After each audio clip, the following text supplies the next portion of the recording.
good to see you again. So good to see you, Happy. I remember we met probably 15 years ago here in Ashland. Yes. And I spoke at your festival. You were one of the people who inspired me to have a festival, but I did notice that you were too smart to continue having large festivals.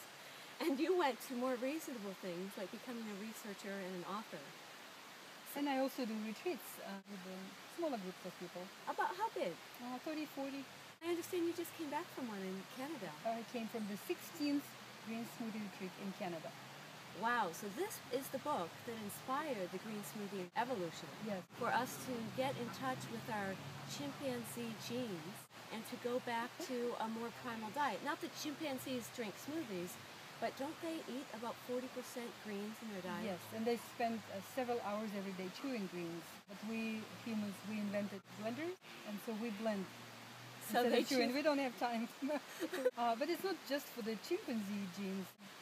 The practice shows that green smoothies are very healthy and they're very helpful. At every green smoothie retreat, we observe together as a group the transformations that are amazing. How people come with high blood pressure, they come with lots of medication, they come with sleeping pills and depression, and they have type 2 diabetes. And within 1 week, we see they come on the third and the fourth and the fifth day and they announce in the kitchen during breakfast, "I've slept without sleeping pills today," or "I stopped taking my blood pressure medication. My blood pressure is perfect now." And we all see that. We see even arthritis changing within 6-7 days. The woman who had the arm completely paralyzed from arthritis started to have pain, and then by the end of the week started to move fingers, which she was told they were dead. We watched this. It's miraculous. And everybody is beginning to look like their younger brother and sister. For 20 years, my parents have been trying to convince me to get saved by Jesus. In response, I send them books about healthy living, a lot of raw vegetarian-friendly books. So I sent them Green for Life. And to my surprise, a month later, my mom said, "Guess what we're having for lunch?" I said, "What?" And she said, "A green smoothie." They have a green smoothie every day, and they said they've never felt so invigorated. Great. They have so much energy. They feel lighter and happier. So there's a lot of positive benefits. Why do you think this is so beneficial? What is the secret behind this? Maybe I don't know all the secrets. I know that it works. I know that it helps. Maybe the reasons why I came to that were different than I begin to feel now. I don't think we'll ever know with our shallow brains everything our body knows. Our body is very wise. And complex. I constantly keep doing more research, and the more I do research, the more holes it makes in my previous series. And out of everything I've done, mostly raw, mostly vegan, green smoothies every day, 1 or 2 quarts or 1 or 2 liters per day seems to be the best. For a lot of people. For a lot of people, if not for a majority.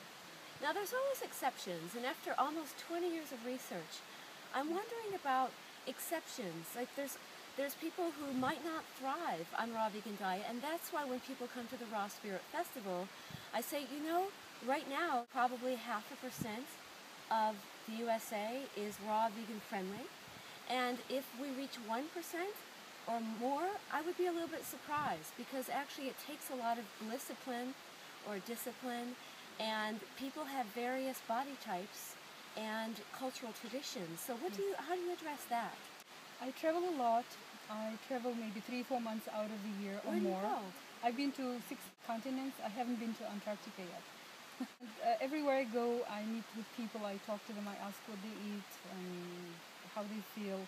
And I've noticed in relations to the diet, how people feel and where they live, that the diet changes from the parallel.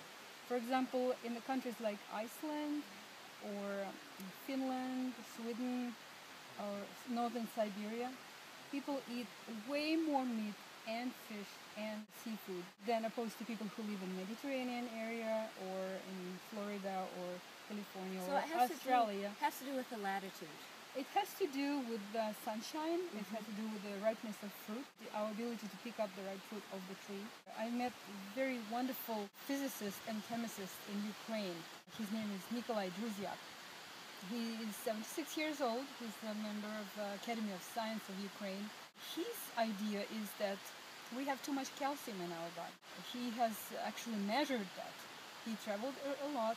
He did research, and he says because we have too much calcium, our bones begin to look very strong, firm like glass, very brittle. Easy to break. We discovered that years ago that, for example, when the Mediterranean started to shell the sesame seeds, that it's much better for our health to not have sesame seeds with a calcium shell, and that whole process that David Wolf talked about of calcification, of how we become like human barnacles. Yes, yes. That it's actually true, and that we can reverse that through sometimes easing up on dairy products. What do you think about the combination of dairy products? Yes, he says that when humans consume dairy products, our body thinks that it's bones, digesting bones, and the body creates extreme amount of hydrochloric acid to digest those, to break this calcium. It takes the longest digestion of milk and dairy products. But he says that interesting that as you go north, people begin to consume more and more dairy without damaging to their health. There is a theory that you need to have sunlight in order to digest, absorb calcium. So when they live at the altitude where there is no sunlight, they could eat more fish and more meat because of the vitamin D. Yes, like this year with Sergey and Valya, I went to northern Siberia to meet over 20 centenarians in northern Siberia who live in a permanent frost area. Yes. Where the soil never defrosts. So even in the summer, you cannot dig, it's frozen. We asked these 105, 115-year-old people, what is your diet? They answer, our diet is the best in the world. It consists of fresh meat, fresh fish, and fresh whatever. Fresh. Now, one thing I've noticed about not raw, but they grow it. Then Sergey asks them, do you eat any fruit? And they look at him as if he's an idiot. He says, we don't have any fruit. He says, do you have any vegetables? They say, we have potato. But it only started recently, in the 70s. This comes very much in alignment with my anthropology studies as an adventure anthropologist. Yeah.